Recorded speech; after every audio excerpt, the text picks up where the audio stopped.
Hey everyone, welcome to the show, my so-called fabulous. I'm Tiffany, and welcome back. And you see me every single morning, Monday through Friday at the gym. And you all say, several of you say, you're so lucky. You're so lucky that you're fit, blah, blah, blah. Hey, it's not luck, it's choice. And I've been searching for someone. I've had my trainer in here before, and I've been searching for someone with a different model because you're asking me for motivation, for fitness, for nutrition. And I found it right here in Fort Worth, Texas. And everyone, welcome to the show, Dr. Bryce Calvillo, SciFit Fort Worth. Welcome to the show. Hi, thank you. So good to see you. You as well. And it's nice to meet you. We met on Zoom, but here we are, and we have such parallel lives because according to a lot of people, you and I are very lucky, right? We're lucky. If you're watching on YouTube, Dr. Bryce is very fit, and we talked about a phase of our life that we both were in the competition world with bodybuilding and fitness, and it served its purpose, but it was a part of our thumbprint. So tell us about you and how you started this amazing, amazing career in Fort Worth helping people with SciFit. Yeah. So I've always had a passion for health and wellness, and that led me to have a passion to compete as a fitness competitor. And hindsight, I'm glad I did, because it allowed me to see how capable the body is at adapting and progressing in the ways that you want it to, whether it be weight loss or building muscle, aesthetic changes, even health or functional changes as well. But I also learned that you can make it a lot harder than it has to be. Overly restrictive, overtraining, and it can become almost torturous to have to work that hard to achieve something. Mm-hmm. As I completed my doctorate program, I learned a lot of the science behind the methods that would have been a little bit better than the way that I achieved the level of fitness that I had when I was competing. And that gave me a lot of passion to help teach people how to achieve a level of wellness or fitness or weight body composition that they're looking for without having to work harder, and they can work smarter. And so we developed a program that allows people to achieve that in a sustainable fashion that doesn't box them into a diet where they're overly restrictive and they feel like they're missing out on life. Well, you know, I've thought about this a lot, Dr. Bryce. Back when I think you and I were on the circuit about the same time, I went pro for a couple of minutes because it takes, you have that. But it was tough. It was mentally tough, and it was very restrictive. I love exercise. You love exercise. There's that component, and we are lucky because we do love exercise. I think that's true. But I just wonder now, like, how differently the circuit would look, because your knowledge and what you're seeing, I mean, let's face it, you and I had chicken, rice, and broccoli. That was it with mustard. I mean, that was pretty much our diets, mm-hmm. Eggs. So it's amazing how nutrition information and body and everything's, a lot has changed, right? Absolutely. The science, right? Mm-hmm. Please share. So I think you hit the nail on the head. Yeah. Chicken, broccoli, 0-calorie condiment like mustard, force feeding yourself even when you weren't hungry, and restricting yourself when you wanted something different. Now, knowing what I know and how nutrition has evolved, there's a lot of ways to achieve a level of weight loss or body composition that doesn't have to be restrictive. It's all about budgeting and understanding some of the intricacies about nutrition and macronutrients and how you can create versatility within the application to have your cake and eat it too, right, and make the progress without having to be overly restrictive. Right. Why do you think back, okay, I'm trying to count the years, how long ago it was, probably 15 years, 10, 15 years for me. Why we just didn't know what to eat. And I take this to the everyday consumer listening to this show right now, of still thinking they have to be so restrictive. I think there's a couple of reasons for that. One of them being most people that are trying to achieve that level of fitness and even into the competitive world, they're getting instructed by, personal trainers, and there's nothing that's a great industry, but the level of education is not the standard of what it would be in the medical field. So knowing the body to the extent that you would need to know it, and understanding nutrition to the extent that you would need to be able to relay that to somebody, is the standard just isn't necessarily there for that industry. But also, in their defense, you have to keep your audience. And so consumers, they want to know yes or no, black and white. They really can. Not everyone is ready or equipped to digest a more intricate answer. So philosophies have been developed like, okay, no carbs. Right. Or don't eat after this time. And that's because if you try to explain the intricacies of the different types of carbs, the digestive rate, the effect on blood sugar and insulin response, you lose your audience. They're just like, okay, wait, so yes or no? Check out. Exactly. And so that also leads trainers and coaches to just making hard, fast rules that they can be black and white with. Right. Absolutely. So who is SciFit's client? Great question. So our demographic is actually quite broad, from age to gender to the amount of weight that's wanting to be lost or the type of body composition changes. We have all the way from adolescents whose parents drive them to their appointments up into the 80s. Wow. Some people just want to, lose 5 to 10 pounds and shed a little fat, maybe tone up. Other people need to lose 60 to 80 pounds. Right. So we call it boutique weight loss. So we don't get a lot of morbid obesity, but anywhere from cosmetic changes to your mild to moderate weight loss. The gender is about 50-50 male, female. And, we get people of all levels of class and income levels and professions. We have first responders, pilots, physicians, students, athletes. So it's very, very diverse.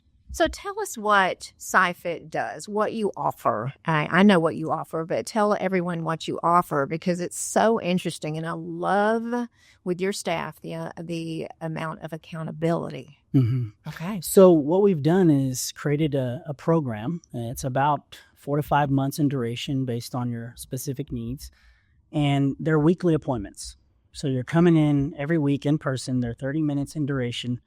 And what we've learned is people need to be held accountable. They need to be told what to do as specific as is comfortable for them. Some people don't want to think, and they're just like, tell me what to eat, when to eat it, and I'll do it. Other people want variety and options. And when you cater to a person as an individual, it leads to sustainability. And ultimately, sustainability is what's going to get you there, because if you buckle down and you do something that you don't like for a little while, of course you'll make some progress. But what are we doing in 6 months? What are we doing in a year? What are we doing in 5 years from now? We have to create a sustainable lifestyle. And so in the first phases of the series of appointments that you have, we find what your preferences are, what works well with your body type and your genetics, and what's convenient for you. Okay. Right. And then we start to educate on the different aspects of calorie management, portion control, macronutrients. And the reason education is important is so that you know how to be variable within the food selections you have. And most importantly is we teach you how to balance your indulging. We all love food. Some of us like to indulge in cocktails. And I mean, come on. It's football season, barbecue, beer.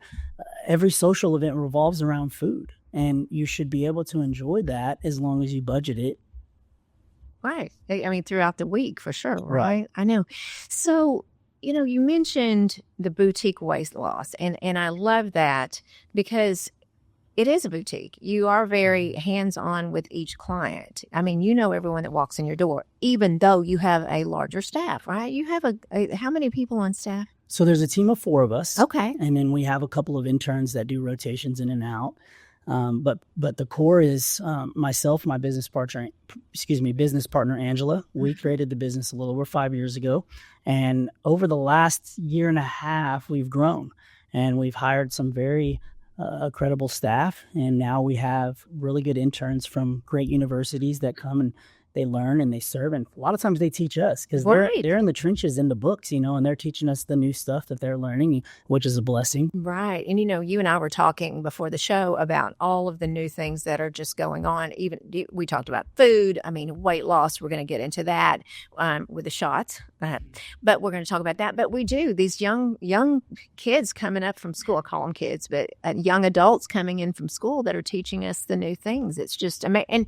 And I like it because myself, our eyes are open and our ears are open to new things. I mean, we're not doing it like we used to do. You know what I mean? Mm-hmm. Like no more. What did Jane Fonda say? No pain, no gain. It's not true. Just not true. I mean, I don't work out like I used to. You know what I'm saying? My body can't, at 59, cannot sustain what I was doing, what you were doing back in the day, right? So do you look at that as well? Oh, absolutely. Exercise is a large component of our program, and we only advise on it to the desires and abilities of that particular patient. So for someone like you, where you've done it all and you know how to be disciplined and it's a part of your, we may advise you on things that are a little bit more intense or a little bit more specific. And then we have some people that have never really worked out and they just walk a few times a week, and we hold them accountable to that. But when the time and place is right, we want to educate on how to be efficient. Mm-hmm. There is relative from average heart rate to duration. You want to know where that threshold is to be the most effective for your workouts and get the best bang for your buck. And so even people that are, workout connoisseurs and they know how to do a lot of stuff, maybe they don't know exactly what weight they should be using or how many reps or how much rest they should have or how to break up that workout regimen throughout the week or where to put their cardio and how intense it needs to be if you're having it, especially based on your goals. Right. So there's a lot of, I use this word a lot, intricate. There's a lot of intricacies that need to be addressed to maximize progress in both nutrition and exercise.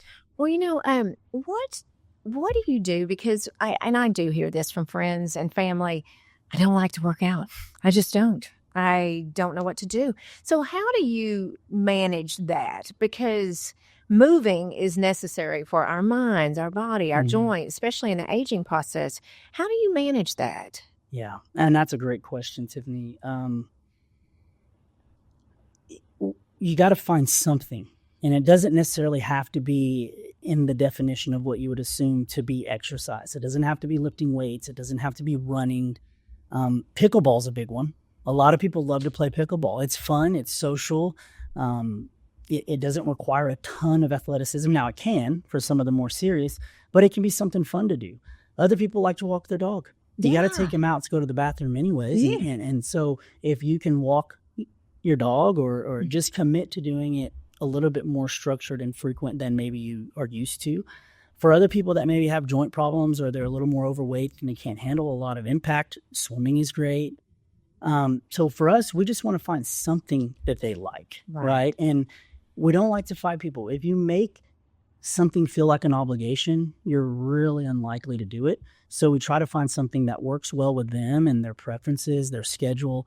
And we have a lot of places that we collaborate with so they can try different approaches, different classes, different trainers, different gyms. There's likely to be something that's comfortable and effective for someone. Right. And we forget about walking. We do. And there's a reason on this ring I'm wearing, my Oura ring and my watch, that I count my steps every day. And it's a competition for me every single day, which is not always good. But, we forget that form of exercise. People just getting up and moving for sure. Okay. With that said, you don't train people in-house, correct? Okay. That is not your model. You, like you said, you collaborate with other facilities or you write workouts. Do you write workout plans? Yeah, absolutely. So we will program out to the extent of the need of the patient. So it can be as simple as dissecting their weekly schedule and saying, okay, you're going to commit to walking for 30 minutes on Monday, Wednesday, Friday, and they are held accountable. They're keeping a log of that. And then it can be as specific as somebody who's playing tennis twice a week, has a trainer the other 2 days, and then wants to go do their own thing one day at the gym, maybe for some areas of weakness in their body. Or some people from scratch, we're telling them exactly what they should be doing, whether it be at their home gym or at a gym facility. And we write out what weights, what exercises, how many reps, how much rest, And it's all based on what they want to do and what they have access to. Right. Are you amazed? I am so amazed at the online platforms that are out there with good workouts. You know what I mean? It's amazing, right? That you can just plug into your phone and go. I mean, there's no excuses. I mean, just get some dumbbells or I don't know what you think about this, but I love working out with bands. I really do love the resistance training. Absolutely. So body weight, bands, things, you don't need a lot of equipment to do stuff. And as you mentioned, bands, and I'm a big proponent of body weight. Those are very underrated. And I dabble in some CrossFit, and a lot of the workout movements are body weight. And I'll tell you what, that is way harder than some of the bodybuilding stuff that I've done in my past. So time is not a necessity. I've done a lot of workouts that are 10 minutes, 12 minutes, and they kick my butt, You kick your own ass? Yes, I kick my own ass. And and you can get a physiologic benefit from a short workout like that, almost more than people are getting in 60 or 90 minutes. It depends on what you're doing and how effective you're being at the exercise. Right, exactly. And something everybody does, but you have to worry about injury because that just sets you back. It does.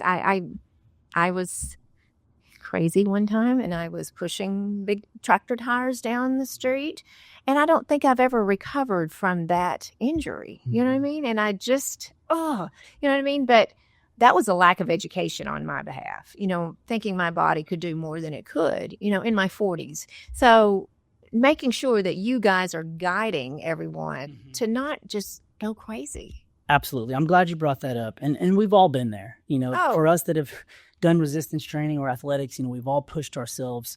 Our ego's involved a little bit, and we want to be good at something we're doing, right? And so that's in our nature. But what we do is we're going to assess where you're at and what your capabilities are. And we always ask for areas of limitation. So if you have any previous injuries, or you have, people say a bad back or a bad knee, well, we're not going to give you the type of exercises that are going to put you at risk or make you more susceptible to injuring or re-injuring based on your ability and your previous issues, right? But on top of that, a lot of people get excited. Like, let's say they've said, you know what, I think I want to start running again. And maybe it's been years since they've ran. And they're like, let me just start with a half mile. And I'm like, no, your tissues have to acclimate. Your plantar fascia, your tibialis anterior, which is what leads to shin splints, runner's knee, your IT band, all of that. Although you may be ready here and aerobically, your tissues haven't done that. Yeah. So we make sure that the rate of intensity progress people are making are adequate in setting them up for, that's called micro trauma. Now, you're not going to get a big injury from that, but when you start to develop those small aches and pains, like you said, they don't really go away. Yeah. And so we advise them, how about let's start with, you're going to walk for 2 minutes and you're going to jog for 1 minute. You're going to walk for 2 minutes, you're going to jog for 1 minute, and we may start that for a total of 15 minutes. Right. Okay. And then I always follow certain applicable rules, like the 10% rule. So for duration or for distance, you don't want to increase more than 10% at a time. Right. And so people that want to start, let me start at a half mile, and then the next week they want to run a full mile. Well, that's a 100% increase. Right. Your body can't do that. So we gauge previous injuries, your current body state, and then also how fast we want to progress. For sure. And you know what? I make sure that if you do have a trainer or you're working by yourself, that especially if you have a trainer, that they're educated and they know what they're doing. I have had trainers that start me out with sprints going down the street, and I wasn't ready. I was not ready. I'm not a runner. I just don't care to run. It's never been my thing, but I hurt myself. I mean, and it is what it is. Live and learn, for sure. Y'all, let me interrupt the show for just a minute to introduce you to one of my new favorite products. Following my breast explant surgery, I discovered ASEA and have been using Renew 28 ever since.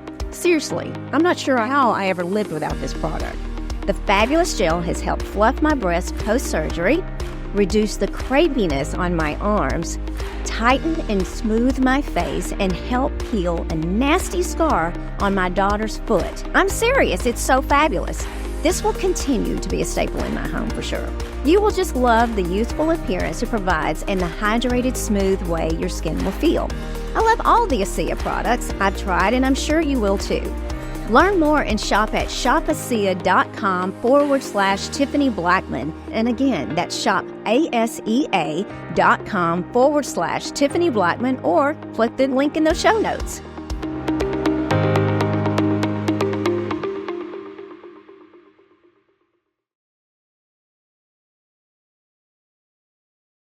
Okay, I want you to help me with this because you've heard this. I know you have.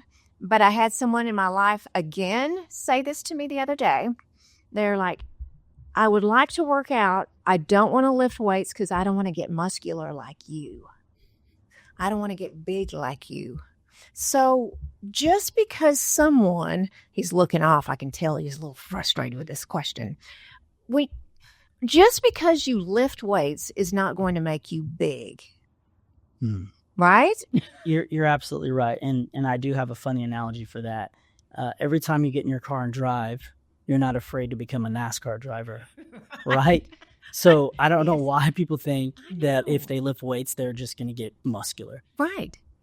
Guys and even gals spend years trying to gain muscle. Yes. And they dedicate a lot of time and energy and nutrition to it. And it is very difficult. Right. It is very difficult, especially in the aging process, Dr. Bryce. I just recently had a bone density test, and I have them, every 2 years probably. And the technician or the doctor said, whatever you're doing, keep doing it. Your bone mass is fabulous. I mean, it's way below your age. And they're like, what are you doing? What are you taking? Supplements, blah, blah, blah. I'm like, I'm lifting weights. And then they're like, that's it. That is it for your bone density, right? So we forget about, it's weight loss and it's body and tony, but we forget about our bones, right? Absolutely. I mean, got to have your bones. Yep. And weight-bearing exercises, I would argue, to be the best thing for bone density, especially as women get into that menopausal area of life and estrogen starts to decrease. Weight-bearing exercise is what's going to keep those bones nice and sturdy. And I always tell people you still have a third of life left after the menopause, and you can't go with fertile bones. No. What if we fall? Right? Exactly. Gosh forbid, and you're absolutely right. And another thing, to go back to the people not wanting to lift weights because they don't want to get bulky or muscular, well, you can always stop, right? If you look in the mirror and you're like, oh no, I don't really like this. Yeah. Okay, we'll stop for 2 weeks and you'll be right back to where you were. It's so funny when people ask me that. I'm like, okay, you just insulted me, but I'm not. I mean, it's I think it's just it's almost like an old wives' tale, I guess you could tell. But it doesn't, I mean, for sure. And in the aging process, you better hope you can keep that muscle mass, right? You got to keep it. Absolutely. Speaking of muscle mass, you guys do body scans, right? Yes. Tell me about that. That is amazing. I love that. So a weight scale tells you a fraction of the story, okay? One thing I'll say is BMI, body mass index, is a standard rating system of somebody's weight relative to their gender and their height. For me, I would be considered overweight, borderline obese, but I have a 28-inch waist. So numbers don't always tell the full story. So when you get on the weight scale, and a lot of people, they'll Google, hey, I'm 5'4", female, I'm 5'4", and I'm in my 40s. What should I weigh? And it's going to spit out what the BMI chart says. And for a lot of people, that is underweight, very underweight. Yeah. Okay. The waistline and ratios correlated to waist tell a much better and accurate indication of your overall health. So a body scan is going to capture all of your anatomic measurements. It's going to give us a projected amount of body fat percentage, a projected amount of lean mass, but most importantly, it's going to calculate your ratios and give you relative risk categories for medical disease. So based on waist to hip, trunk to thigh, and different ratios like that, it'll rank you where the statistics are showing people to have medical disease like strokes, heart attacks, type 2 diabetes, and what type of body composition has been found to have a higher risk for that. Wow. I mean, and it's true. Just look it up on Dr. Google and we're going to find a lot of different answers for sure. And then that's scary. It's scary what you would see. And you're like, I would go, oh my gosh. When you were talking about your clients going to the gym and someone just turns them loose. And I know many of you out there have experienced this. You're so sore, you don't want to go back to the gym. And that's not a way to keep someone, especially if they're not used to that. I love the soreness because I'm working something different or I'm challenging myself differently. But when you can't move or walk down the stairs, that's a problem. So that you help people by showing them where to go, right? Yes. Spinning, yoga. Exactly. So, and a lot of that's going to pertain to what we were talking about previously of knowing how much is too much to either start with or to progress into. Because you're right, that you can be so sore that it's difficult to bend over and put your socks on the next day, or wash your hair. Yeah. Get down the stairs or get in and out of the vehicle. That stuff can be tough.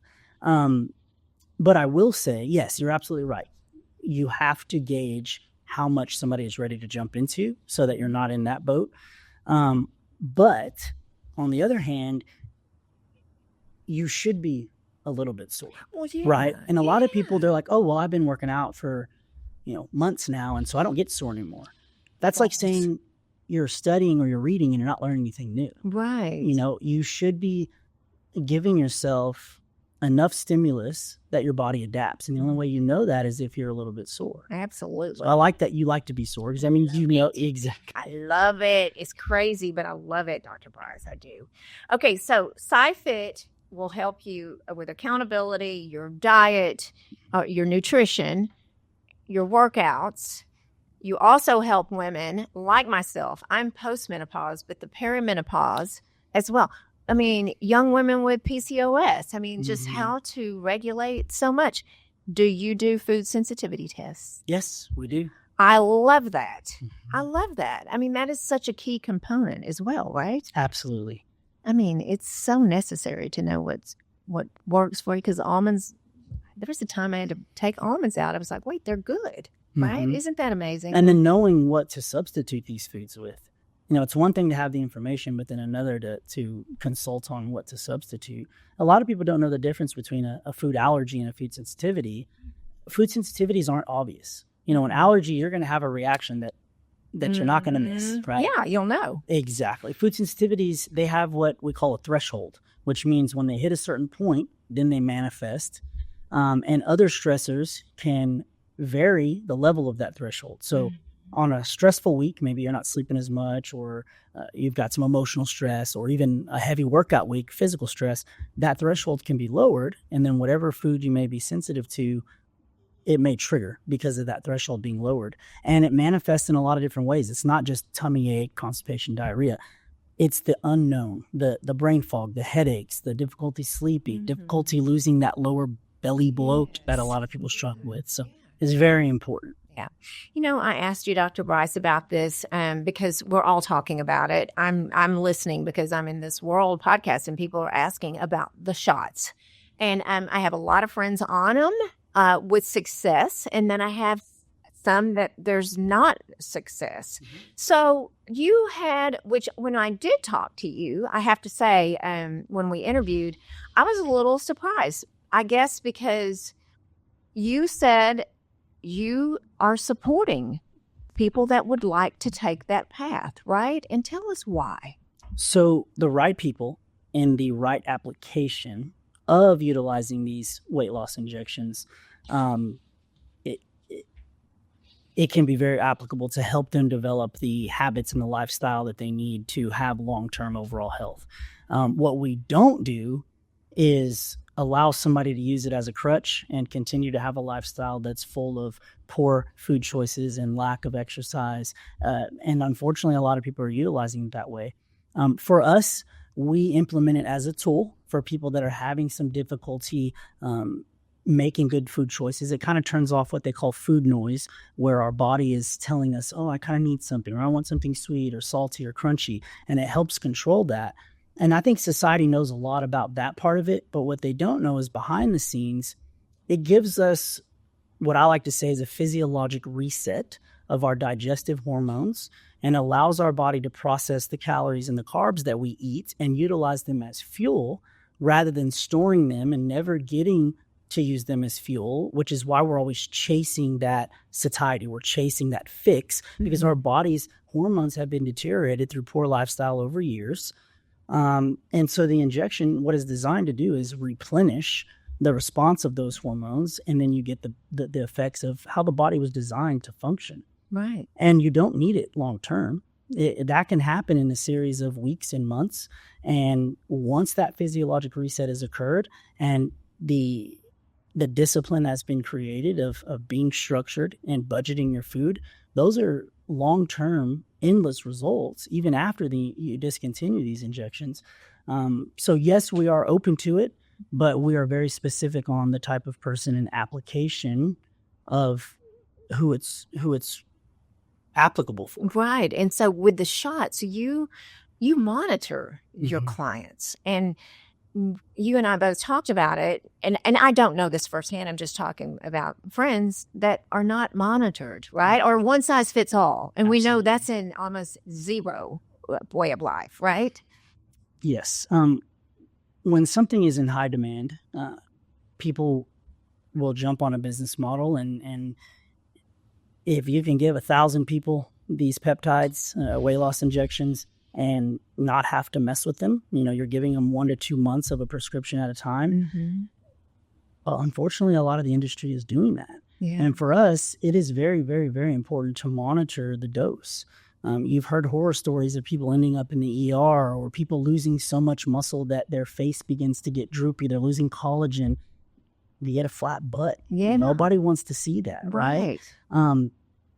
And also, society sometimes thinks more is better, and they want to see the pounds just falling off, and that's not the right way to do it. On the other hand, if your dose isn't adequate enough, you're not getting enough, you're wasting your time and money. Right. So we have a very dynamic approach, which allows us to modify that dose on a week-to-week basis. And you're coming in, and we're talking to you about how much you're eating, what you're eating, how much weight you're losing, what kind of weight you're losing, and it's all connected. And so if it's not involved to that extent, there's a lot of potential for underdosing and overdosing, or even not getting off of it properly, and you get some rebound hunger and things like that. And you did mention for some people it doesn't work. There is a small percentage that one or the other of these, because there's a couple of different peptides, semaglutide, intrazepatide, and they have brand names associated with it. We don't have to get into all that unless people need it, but and that's another thing. If you're being monitored, then you can identify, hey, this isn't working for you. Let's try something else. Otherwise, you're just wasting time and money. You're wasting time and money. And it's not a lifetime fix, is it? It can be. It can be. So if you develop the habits that you need, the habits, the physiologic reset is there, but it can be deteriorated again. Yeah. Okay. What I like to tell people is the analogy is, if the parts on your vehicle rust, and then you go and you acid wash them and you scrape all the rust off, the vehicle's restored, but it can rust again. Oh, yep. Right? So we don't want to sustain the habits that we developed, that hormone dampening, once it's reset. So we have to stay good and mind our P's and Q's after that physiologic reset. I love all your analogies and explaining all these things, because that makes sense to people. Absolutely does. So let's say a follower, a listener, a viewer wants to come see you. What should we do? Yeah. So the easiest way is to go to our website, and that's SciFitCenter.com. And you can read more about our program. There's a lot of specific information on there. There's a place for you to send us a question or schedule a complimentary 10-minute phone call if you have more specific questions. But you can also schedule your initial consultation to get started in a program. Or check us out on Instagram. It's SciFit_center, or even Facebook, SciFit Center. Oh, great. Well, thank you so much, because people want to hear this. They want to hear what it takes, and you guys are right here. So could anyone come to you virtually? So we really try to stray away from virtual, because there's something to be said about in person. Right. That level of commitment of making something, driving there. Sure. I love analogies. when you spend cash, you notice it more than when you swipe a card. This is when true. you show up in person, you get more out of it. Now, if geographic restraints are keeping people, we don't want someone to not have the help they need. Right. And so we have worked things out where maybe they come in once a month and the rest is virtual. And so we're open to discussing those things, but we really want people to get the most out of the program. Accountability, coming in every day, every once a week and seeing you and your team. I love that so much. Thank you for being here. It's just been such a delight, and we have such parallels. We love a good workout, and we understand it's not for everyone. We do. Well, thank you so much. And everyone, thank you so much for listening today. And again, sharing with me what you want to hear and what you want to see here on My So-Called Fabulous. And you know what I say every single Tuesday, keep being fabulous.